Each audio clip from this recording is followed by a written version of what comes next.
Serial कफारा में दिखाया जा रहा है कि सालार की माँ सालार से कहती है कि वो एक मिनिस्टर का बेटा है जिसे तुम लोगों ने धमकियां दी हैं, तो अगर कोई घर में मेहमान आ जाता है ना तो उसे इज्जत से बिठाते हैं, इसे एटिकेट्स कहते हैं। तो सालार कहता है आपने उसे घर में बिठाया ही क्यों? तो सितारा कहती है अच्छा, आपके एटिकेट्स की वजह से अगर आपका बेटा किसी का कत्ल कर दे तो।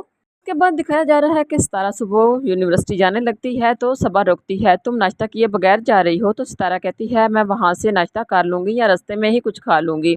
ओके, अल्लाह हाफिज़। सितारा जब बाहर निकलती है तो उसके बाद सबा अपनी माँ से कहती है कि डैड बिल्कुल ठीक कह रहे थे कि आपकी वजह से ही वो डाइनिंग टेबल पर बैठकर नाश्ता करती है और ना ही खाना खाती है। सबा की वालदा कहती हैं ठीक है, वो घर में बैठ कर खाए, कमरे में छुप कर खाए या बाहर से खाए, कमाई तो हमारी ही लग रही है ना, हमारे पैसे से ही खाती है ना। सालार और सितारा दोनों ये बात सुन लेते हैं, बहुत हर्ट होते हैं अपनी अपनी जगह पर। सालार सितारा को यूनिवर्सिटी छोड़ता है। दूसरी तरफ एहतिशाम और कासिम दोनों डिनर प्लान करके होटल में मिलते हैं। तो कासिम कहता है कि निमी और मैं एक दूसरे से शादी करना चाहते हैं। एहतिशाम उसकी बात पर बिलीव नहीं करता तो कासिम तस्वीरें दिखाता है निमी की।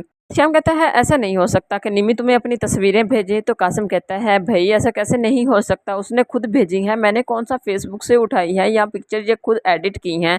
श्याम कहता है अगर वो सीरियस है तो उसे अम्मी से बात करनी चाहिए थी ना। उसके बाद दिखाया जा रहा है कि सालार नानी के घर चला जाता है और अपने घर वालों की वारदात नानी को बताता है। नानी भी बहुत सुनकर हैरान होती हैं कि सितारा को ये सब कुछ कहा है उन लोगों ने। सालार कहता है पहले इंसल्ट, हैरेसमेंट, अब खाने के ताने। नानी क्या मैं उसे इतनी प्रॉपर्टी लुटाकर अपनी बीवी बनाकर इसलिए लाया था इस घर में? तो नानी कहती है तुम भी तो अपनी जिद बनाकर लाए थे ना, उसे नीचा दिखाना चाहते थे। नानी मैं खुद को बहुत लूज़र महसूस कर रहा हूँ। उसके बाद सालार सितारा को लेने के लिए यूनिवर्सिटी जाता है और वहाँ पर उसे माजरत करता है कि मैं खुद भी बहुत शर्मिंदा हूँ।